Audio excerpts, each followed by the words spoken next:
Bonjour et bienvenue sur cette nouvelle vidéo. Nous en sommes donc à la partie 4. Nous allons aborder ici la thématique de la thermodynamique. Donc c'est une thématique qui tombe systématiquement donc dans le questionnaire de validation de l'attestation d'aptitude. Nous partons ici pour 25 questions et donc l'idée ici c'est de répondre aux questions et d'apporter quelques explications pour vous aider à progresser. Donc je me log et on est parti.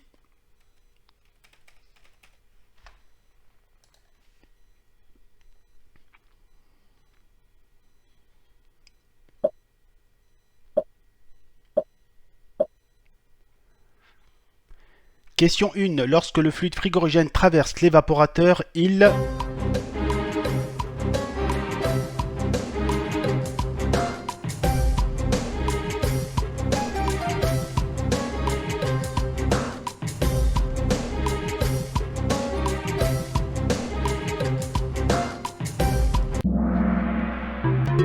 Donc il bout, c'est-à-dire qu'il s'évapore au niveau donc de notre évaporateur. Alors j'ouvre ici une petite parenthèse pour pouvoir avancer dans des conditions un peu plus faciles, surtout au niveau des prochaines questions. Donc j'ouvre ici une petite parenthèse et je vais donner quelques rappels sur quelques notions de base au niveau de notre circuit frigorifique pour pouvoir avancer au niveau du QCM de façon un peu plus tranquille. Donc voici une vue agrandie du schéma. Donc on a ici une animation qui est réalisée par Danfoss. Donc nous avons ici un circuit frigorifique, un cycle de réfrigération donc basique, et donc on va essayer de décrire assez rapidement les choses les plus importantes à retenir, en particulier donc au niveau de notre QCM. Donc ici on a le compresseur. Donc c'est lui qui réalise l'aspiration du fluide frigorigène et la compression. Le fluide frigorigène sort en vapeur haute pression. Il arrive donc au niveau du condenseur. Le condenseur, son rôle à lui, donc c'est de refroidir ces vapeurs. Lorsqu'on refroidit des vapeurs, ces vapeurs se condensent, donc elles se transforment en liquide. À la sortie du condenseur, donc le liquide qui est refroidi arrive à l'entrée du détendeur, donc il est 100% liquide. Lorsqu'il traverse le détendeur, la pression chute et donc on passe d'une HP à une BP. Nous sommes ici majoritairement liquide et donc le fluide frigorigène entre froid à basse pression dans l'évaporateur. Donc l'évaporateur sera situé à l'intérieur de notre chambre froide et donc il captera la chaleur qui est contenue donc dans l'ambiance. Lorsque je réchauffe un liquide, ce liquide se transforme en vapeur. Donc on retrouve à la sortie de l'évaporateur du fluide frigorigène basse pression mais 100% vapeur. Et donc on revient à l'aspiration de notre compresseur. Alors ici on va essayer de mettre en place deux notions très importantes, donc l'état du fluide et la pression du fluide. Alors au niveau des pressions, sortie compresseur, je suis bien sûr en HP. Entrée condenseur, je suis toujours en HP. Sortie condenseur HP et entrée détendeur, je suis toujours en pression HP. À la sortie du détendeur, je suis en pression BP. À l'entrée de l'évaporateur, je suis toujours en pression BP. À la sortie de l'évaporateur, je suis en pression BP. Et à l'aspiration du compresseur, je suis toujours en BP. Donc je peux simplifier en traçant un trait vertical. Donc à droite de ce trait vertical, j'aurai de la pression HP. Et à gauche de ce trait vertical, j'aurai de la pression BP. Donc ça, c'est au niveau des pressions. Donc on va essayer maintenant de préciser l'état du fluide frigorigène aux différents endroits du circuit. Donc le fluide est soit liquide, soit vapeur, ou soit un mélange des deux. Alors, à l'aspiration du compresseur, je suis en vapeur. Un compresseur ne peut comprimer que de la vapeur. Les liquides sont incompressibles. À la sortie du compresseur, j'ai de la vapeur. À l'entrée du condenseur, j'ai toujours de la vapeur. À l'intérieur du condenseur, donc justement, on va avoir la transformation vapeur en liquide. Donc c'est ce qu'on appelle la condensation. À la sortie du condenseur, je suis à 100% liquide. À l'entrée du détendeur, je suis 100% liquide.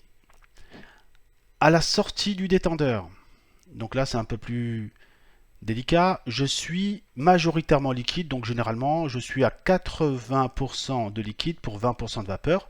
Donc la détente a provoqué une partie d'évaporation donc de notre fluide qui était à l'état liquide à l'entrée. Au niveau de l'évaporateur, donc c'est l'échangeur dans lequel va s'opérer la transformation liquide-vapeur. À la sortie de l'évaporateur, on aura du fluide frigorigène à l'état vapeur et donc nous revenons à l'entrée du compresseur et le fluide est à l'état vapeur. Donc là, dans notre cas, je peux aussi tracer un trait horizontal cette fois-ci et on peut simplifier en disant que au-dessus de ce trait horizontal, j'aurai de la vapeur, donc sur la partie compression, et en dessous de ce trait, j'aurai du fluide majoritairement à l'état liquide. Alors on a deux zones très importantes que l'on va ici préciser. Donc on a une notion qui s'appelle le sous-refroidissement. Donc le sous-refroidissement, c'est la différence entre la température de condensation et la température mesurée à la sortie du condenseur. Donc cette différence de température doit être comprise entre 4 et 7 degrés. Au niveau de l'évaporateur, on a aussi son frère jumeau, je dirais, qui s'appelle la surchauffe. Donc la surchauffe, c'est la différence entre la température donc mesurée à la sortie de l'évaporateur moins la température d'évaporation. Donc cette différence est comprise généralement entre 5 et 8.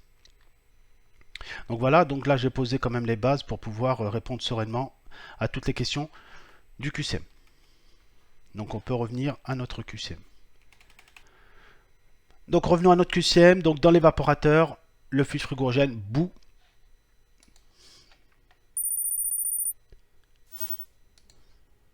Question 2. Lorsque le fluide frigorigène traverse le condenseur, il...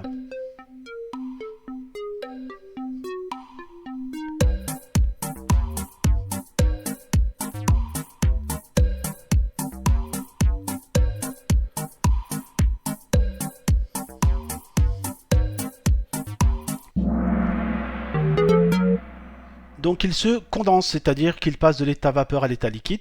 Donc il ne se sublime pas, il ne bout pas. Et donc la dernière possibilité, c'était un de mes étudiants que j'aimais bien taquiner, que j'ai mis ici au niveau des réponses possibles. Donc il se condense. Question 3. Le sous-refroidissement normal d'un condenseur à air est de...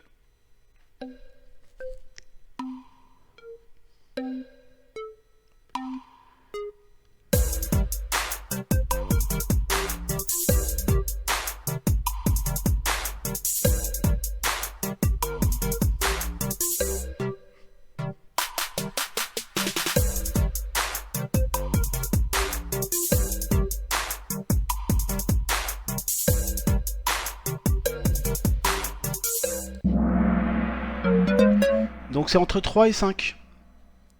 Donc d'un fabricant à un autre, on peut avoir des différences au niveau de l'écart du sous-refroidissement. Donc généralement, il est compris entre 4 et 7 degrés. Moi j'aime utiliser cet écart-là car j'ai été formé sur le livre de notre cher et grand formateur Monsieur Kozza, qui nous a quittés. Et donc lui nous indique dans ses ouvrages qu'il faut avoir un sous-refroidissement compris entre 4 et 7. On peut retrouver chez certains fabricants un sous-refroidissement, enfin un écart qui est un peu plus petit. Chez Bitzer par exemple, eux se basent pour un sous-refroidissement au niveau du condenseur de 3 degrés. Donc là on est quand même sur des valeurs qui sont assez proches, donc il n'y a aucun souci. Donc ça pouvait pas être 8 à 10, là le sous-refroidissement est un peu trop grand. 0,2 K, donc là c'est un peu trop petit. Alors le sous-refroidissement, lui, il représente le niveau de remplissage en fluide frigorigène à l'état liquide de notre condenseur. Donc plus le sous-refroidissement est grand, plus la zone de liquide dans le condenseur est importante. Donc ici, sur un sous-refroidissement normal, on est généralement sur la dernière partie du condenseur où on se retrouve à 100% liquide. Et c'est là où on va retrouver donc un sous-refroidissement du liquide qui est compris entre 4 et 7 degrés.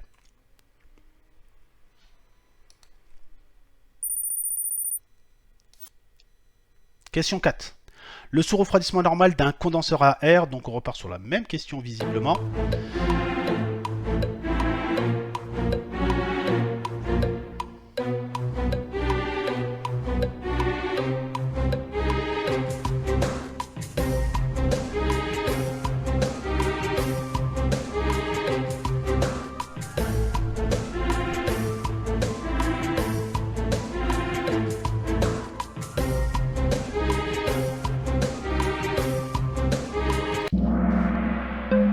Donc là, on part sur une réponse assez classique. Le sous-refroidissement est compris entre 4 et 7. Donc 13 et 15, c'est trop élevé.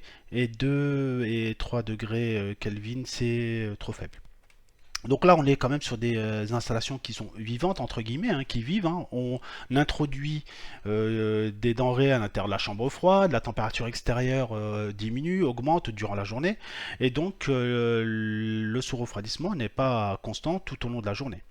D'accord. Donc c'est pour ça qu'on part sur un écart. Et ici, on est entre 4 et 7. Donc c'est la valeur correcte au niveau du sous-refroidissement.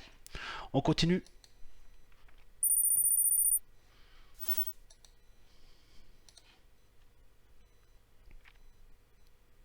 La surchauffe normale d'un évaporateur à air.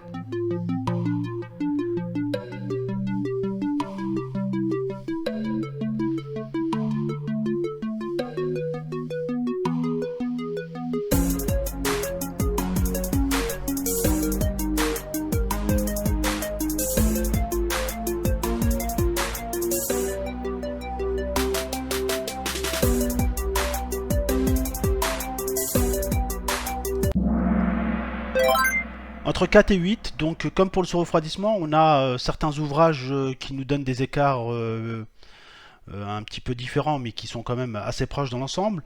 Le CODZA, lui, nous conseille plutôt un écart qui est compris entre 5 et 8, mais là on est assez proche, donc il n'y a aucun souci.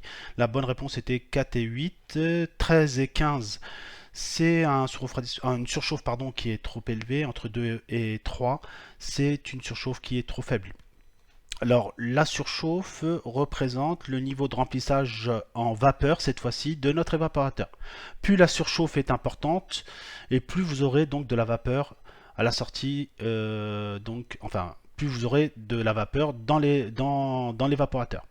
Donc l'idée ici, c'est de trouver la bonne proportion de liquide qui va être donc injecté, qui va récupérer la chaleur du local. Et surtout, l'idée ici, c'est de être sûr qu'on va se retrouver à 100% vapeur à la sortie de l'évaporateur. Donc c'est pour ça qu'on prend une marge de sécurité. Et donc l'idée ici, c'est d'avoir une surchauffe qui est comprise donc entre 5 et 8 degrés. Et donc si vous êtes amené à régler votre surchauffe, il faudra donc visser ou dévisser la vis qui se situe au niveau de votre détendeur.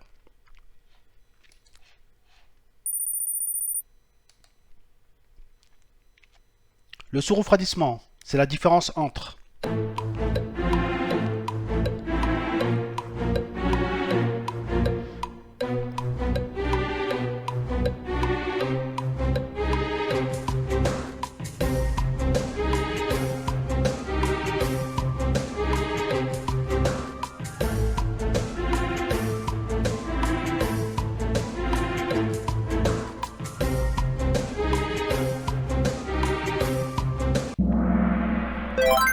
donc c'est la différence entre la température de condensation et la température du point 3.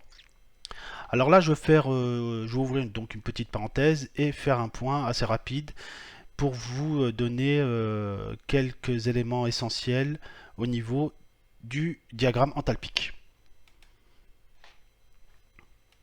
Alors, le diagramme enthalpique, c'est un diagramme qui va nous aider justement à connaître les caractéristiques du fluide frigorigène aux différents points du circuit. Donc là, on a en noir un cycle frigorifique. On va reconnaître, ou plutôt on va identifier les différents éléments donc, qui constituent le circuit. Mais donc de façon un peu plus générale, ici en ordonnée, nous avons les pressions en bar. Donc c'est des barres absolues. Donc il faudra ajouter un bar à la pression lue au manomètre pour avoir donc la bonne valeur de pression au niveau donc de notre diagramme. Pardon. En abscisse, on retrouve l'enthalpie, donc c'est l'énergie par kilogramme donc contenu au niveau donc de notre fluide frigorigène. Donc alors, à l'intérieur de notre diagramme, on retrouve la cloche ici, qui est la zone de séparation justement entre les différents états du fluide frigorigène. Donc à gauche ici de la cloche, on va retrouver du fluide frigorigène à l'état liquide. Donc toute cette zone-là est à l'état liquide. À l'opposé, on va retrouver ici, à droite de la cloche, toute la zone vapeur. Donc quel que soit le point où je vais me trouver ici, le fluide frigorigène sera à l'état vapeur. Et donc, vous l'avez compris, entre les deux, je vais avoir donc mon changement d'état. Donc on va avoir une zone où on aura un mélange liquide plus vapeur. Donc bien sûr, plus je vais me retrouver à gauche ici, plus mon mélange sera riche en liquide, puisque je me trouve ici proche de la zone 100% liquide. Et donc là, ici, on a les valeurs de titre, donc x égale 0,10. Donc sur cette courbe-là, on aura 10% de vapeur et donc 90% de liquide. Et inversement, plus je vais me rapprocher de la zone vapeur, donc ici le titre est de 90%, donc 90% de vapeur et 10% de liquide. Alors qu'est-ce qu'on peut dire aussi d'intéressant? On a en bleu ici les courbes qui s'appellent des isentropes. Donc ça, c'est des courbes qu'on va surtout utiliser au niveau de la compression. Donc on dira tout à l'heure que un petit mot là-dessus. En vert ici, on a les isocores.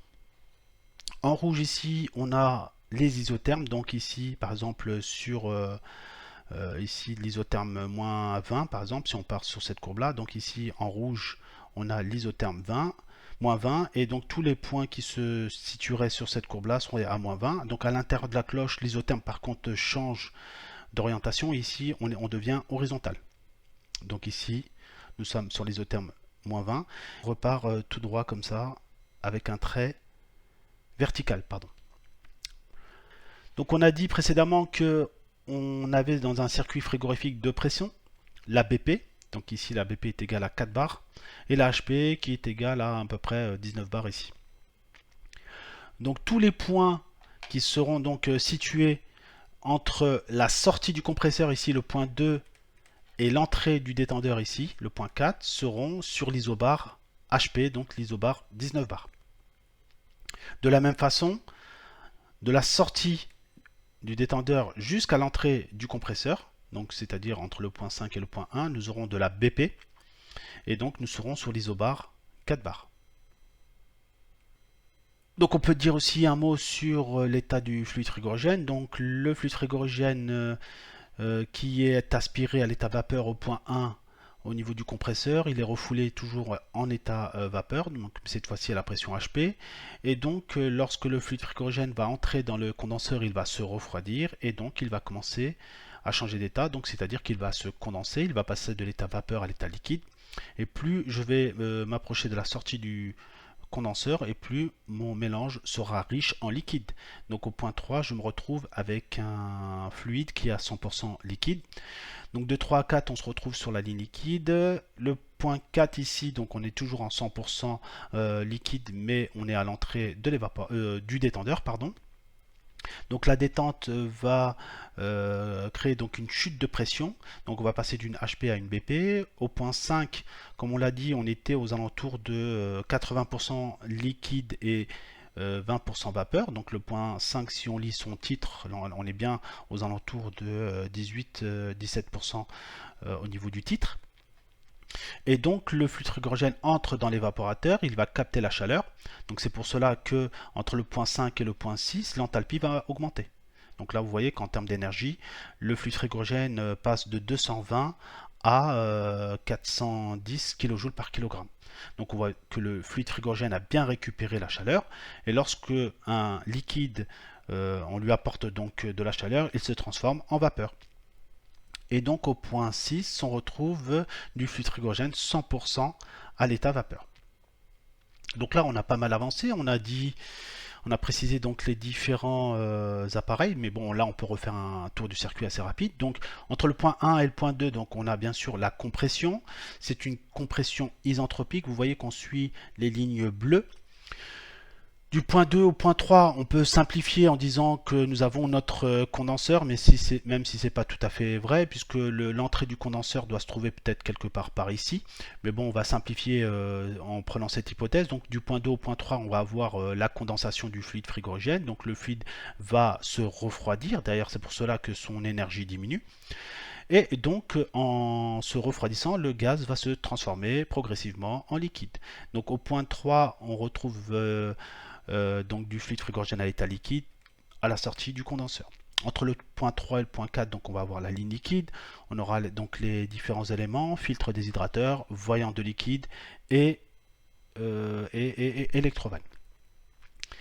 Au point 4, on est à l'entrée du détendeur 100% liquide en HP, et au point 5, la pression diminue et on se retrouve donc à la sortie du détendeur avec pratiquement 80% de liquide et 20% de vapeur. A noter que la détente est une détente isenthalpique, on voit qu'elle est à énergie constante. Entre le point 5 et le point 6, donc là on est sur l'évaporateur. Donc l'évaporateur va capter la chaleur du local, et donc le fluide frigorigène qui est à l'état liquide va se vaporiser au fur et à mesure. On arrive ici au niveau de la courbe de saturation, on est 100% vapeur, et du point jusqu'au point 6, donc on se retrouve donc à la sortie de l'évaporateur. Entre le point 6 et le point 1, on est sur la ligne d'aspiration. Et donc, dans la mesure où le tube est à l'air libre, on a encore une augmentation donc, de l'énergie, puisque le tube est dans l'ambiance, et donc le fluide frigorigène récupère la chaleur de l'ambiance. Donc c'est pour cela que l'énergie entre le point 6 et le point 1 augmente. Et donc là, on a fait tout notre circuit. On va préciser deux petites choses. Donc au niveau du sous-refroidissement, donc c'est côté HP, donc c'est sur l'isobar qu'on a ici. Et à quel endroit on va se retrouver précisément. Donc ici, là, on aura au milieu donc la température de condensation. Donc ici, pour notre cas, on serait aux alentours de 48 degrés. Donc là, lorsqu'il y a un changement d'état, la température est constante. Et donc le sous-refroidissement, c'est la différence donc entre la température de condensation et la température mesurée à la sortie du condenseur, qui est ici le point 3. Donc ça, c'est le sous-refroidissement. Au niveau de la surchauffe, donc la surchauffe se trouve plutôt côté BP, donc on va être sur l'isobar 4 bar. Et donc ça sera la différence entre la température mesurée à la sortie de l'évaporateur, donc c'est ici le point 6, et la température d'évaporation. Donc là, notre température d'évaporation, on est aux alentours de moins 5 degrés. Donc là, le point 6 est dans la zone vapeur, donc ça c'est une très bonne chose. Il faut faire très attention, car si votre point 6 se trouve à l'intérieur de la courbe ou de la cloche, cela prouve que vous avez encore du liquide à la sortie de l'évaporateur, et là vous risquez donc un coup de liquide au niveau du compresseur. Donc revenons à notre QCM. Donc le sous-refroidissement, c'est bien la différence entre la température de condensation et la température du point 3. Donc on vient de l'expliquer. On continue. Est-ce que je vais passer premier? Je suis passé premier, youpi. Point 7, enfin question 7, excusez-moi. La droite rouge.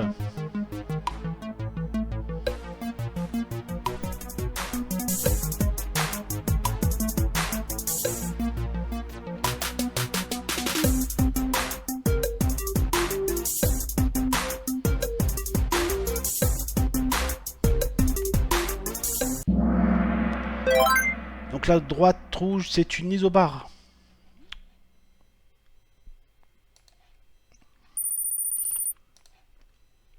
Question 8. Les points A, B, C sont sur une...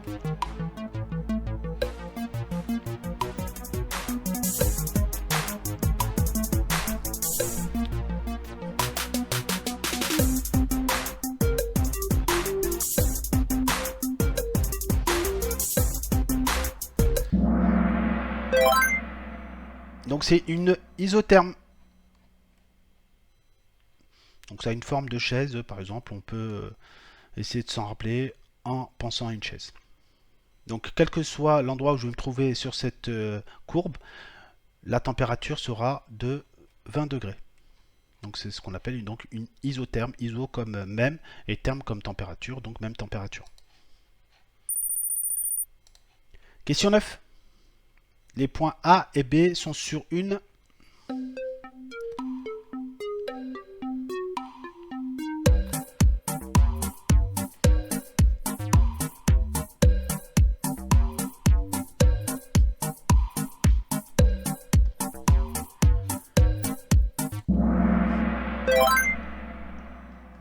c'est une isochore. Donc là, ça c'est du cours. On n'a pas d'autre solution que de l'apprendre par cœur.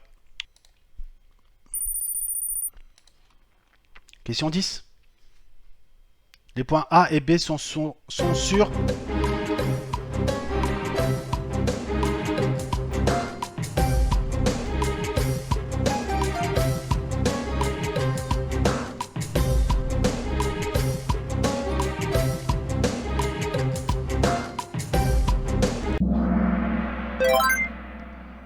Donc les droites verticales sont des isenthalpes sur le diagramme enthalpique.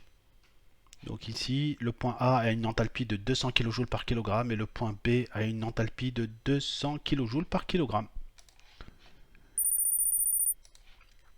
Question 11. Le sous-refroidissement total, cette fois-ci, c'est un tout petit peu différent.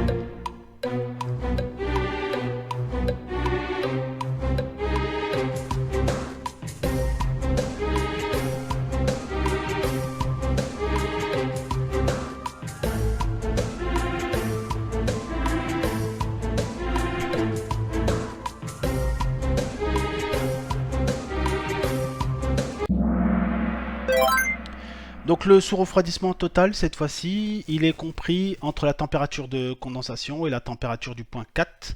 Le sous-refroidissement normal, c'est entre la température de condensation et la température au point 3. Donc tout ça, c'est de la définition. Point 12, enfin question 12. La surchauffe, c'est la différence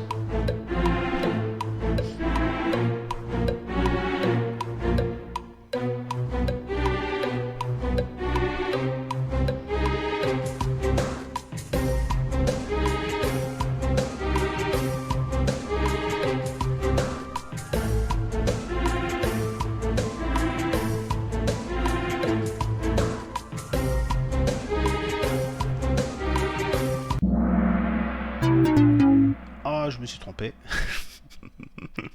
Bah c'est pas grave, ça arrive, donc il n'y a pas de souci. Donc oui, c'est pourquoi j'ai dit la température, le point 1, oui, ça c'est la surchauffe totale.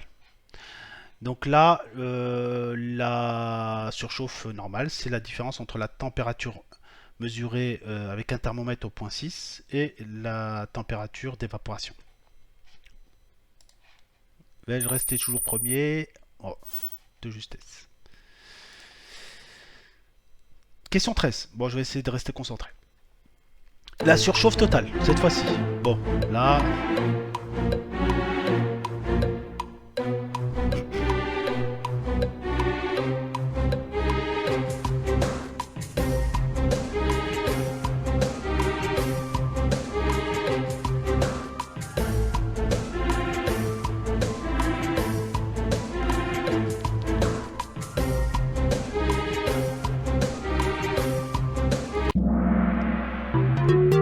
Donc cette fois-ci je suis resté concentré. Donc la surchauffe totale, c'est la différence entre la température du point 1 et la température d'évaporation. Question 14. Le point 4 est en phase. Ah, c'est important de bien identifier les zones sur le diagramme enthalpique.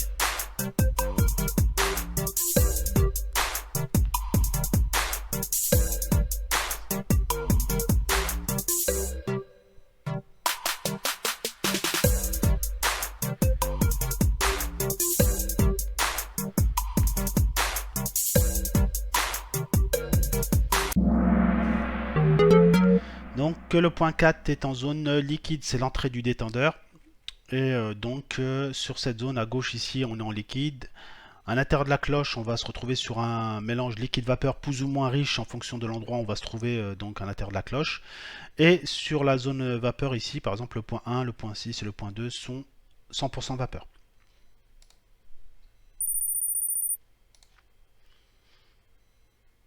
Question 15. Le point 1 est en phase.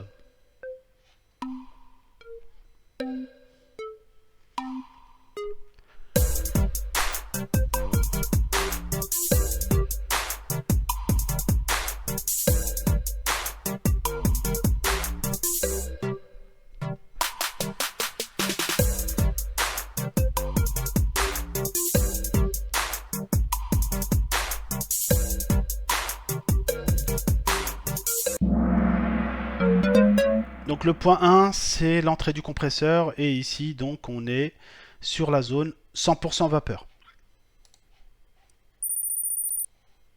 Question 16. Le point 3 est en phase.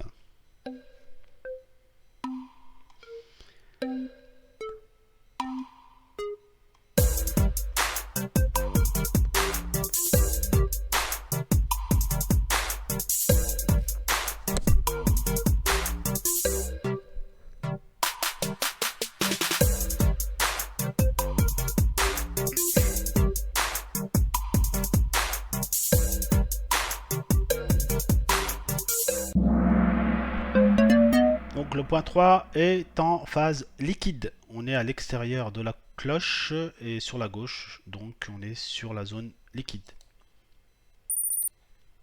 Question 17.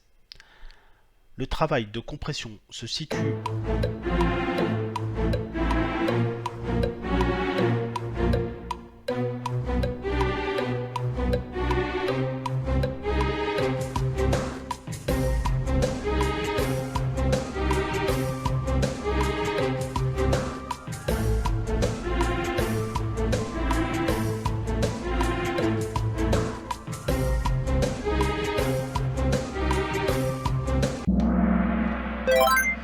il se situe entre 1 et 2.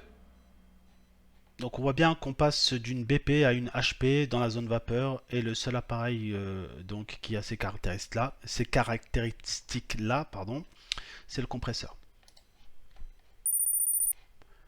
Question 18. Le travail du condenseur se fait entre les points.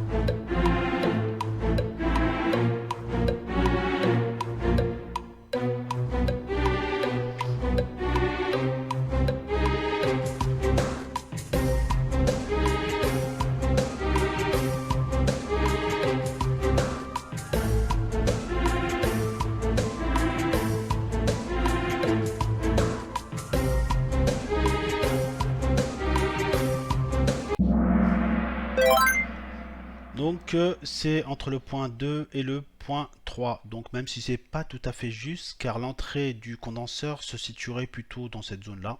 Mais bon, on peut faire cette approximation-là, puisque la majeure partie de l'échange de chaleur donc, se fait à l'intérieur de la cloche, hein, puisqu'on est sur un échange de chaleur latente. Et donc là, on est sur entre le point 2 et le point 3. Entre 5 et 6. 5 et 6, donc là on est plutôt sur l'évaporateur. Entre 1 et 2, on est sur le compresseur. Et entre 2 et 4, ici, on est plutôt entre sortie compresseur et entrée détendeur. Donc là, le condenseur est plutôt entre 2 et 3. On continue. La détente est réalisée entre les points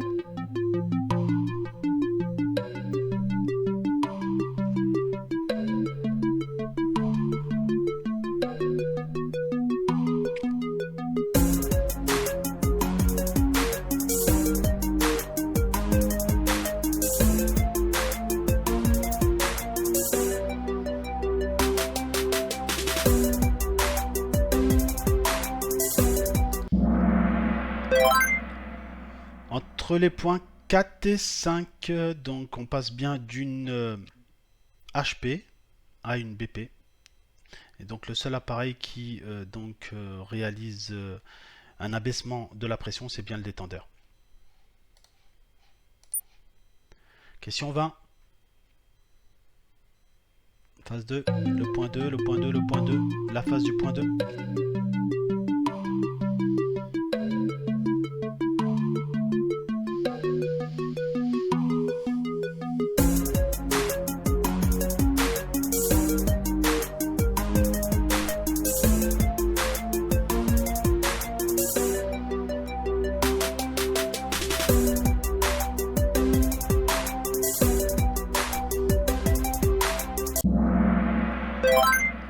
Donc là, on est sur de la vapeur surchauffée. Donc déjà, on est sur de la vapeur. Donc là, tout ce qui est liquide, liquide, donc tout cela, ça c'est pas possible. Alors on avait le choix entre vapeur surchauffée et vapeur saturée. Donc c'est quoi la différence entre ces deux types de vapeur? Donc la vapeur saturée, bon, bah, c'est la vapeur qui est ici, là, qui est pile poil sur la courbe de saturation, donc ici. Et par contre, la vapeur surchauffée, donc ici, dans la mesure où on va avoir une compression, donc la température du fluide frigorigène va augmenter. Donc on voit ici au point 1 que le fluide frigorigène est aux alentours de 30 degrés.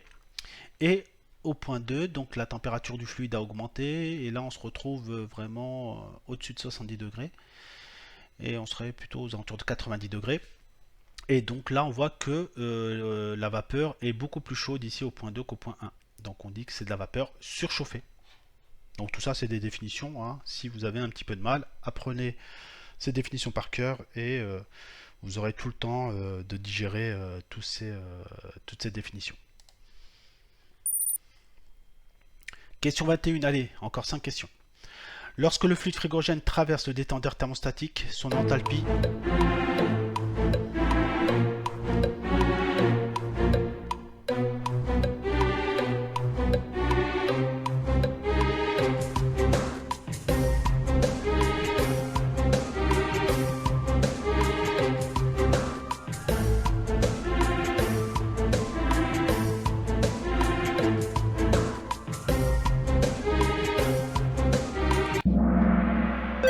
Donc elle reste constante. Donc on voit bien ici qu'entre l'enthalpie du point 4 c'est aux alentours de 230 kJ par kg et l'enthalpie du point 5 c'est aussi 230. Question 22. Lorsque le fluide frigorigène traverse le détendeur, sa température.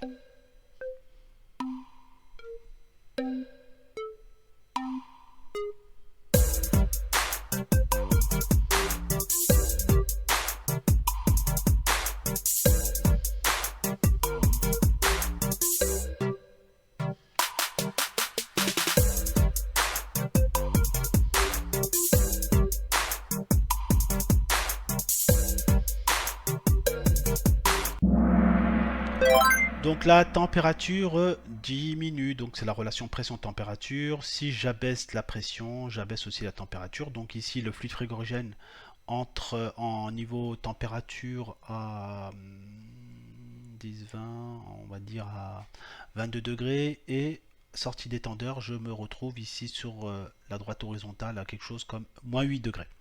Donc on voit bien qu'il y a une baisse de la température lorsque le fluide frigorigène traverse le détendeur. Question 23. Lorsque le fluide frigorigène traverse le détendeur, son titre vapeur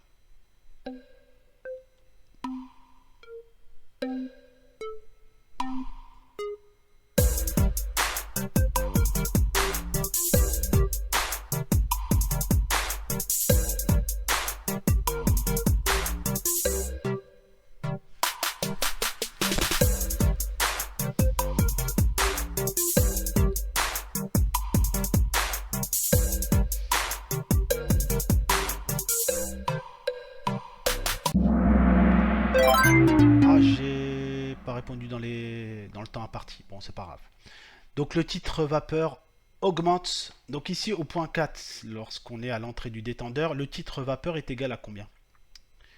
Donc c'est assez simple puisqu'on est à 100% liquide. Donc si on est 100% liquide, ici le point 4, qu'il a un titre vapeur de 0.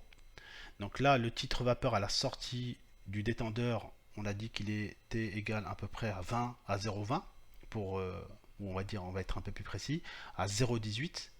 Et donc on voit que le titre vapeur augmente, tout simplement. Donc on passe de 0 à 0,018, enfin 0,18, 18%.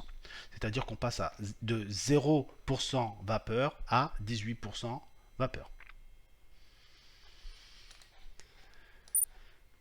Allez, deux dernières questions. Lorsque le fluide frigorigène traverse le détendeur, son volume spécifique.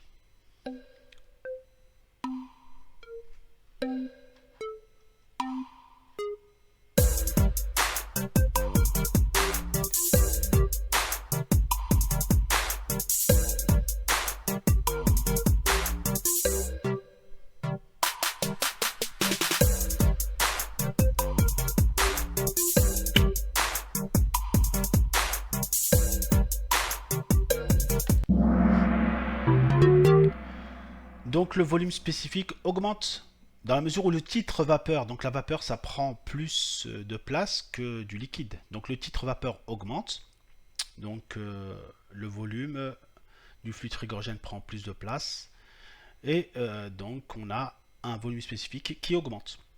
Alors on peut le lire de façon numérique sur le diagramme, mais là c'est vraiment trop petit, il faudrait zoomer pour pouvoir constater que le volume spécifique augmente. Dernière question.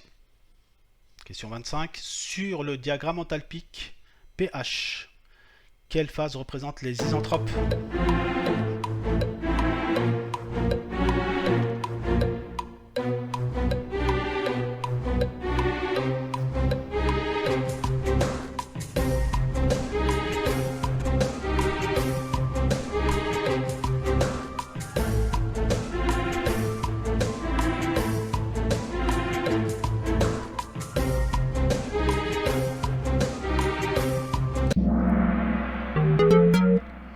Donc les isentropes, c'est la phase de compression idéale. Donc là, on va partir sur le principe que nous sommes sur une compression isentropique.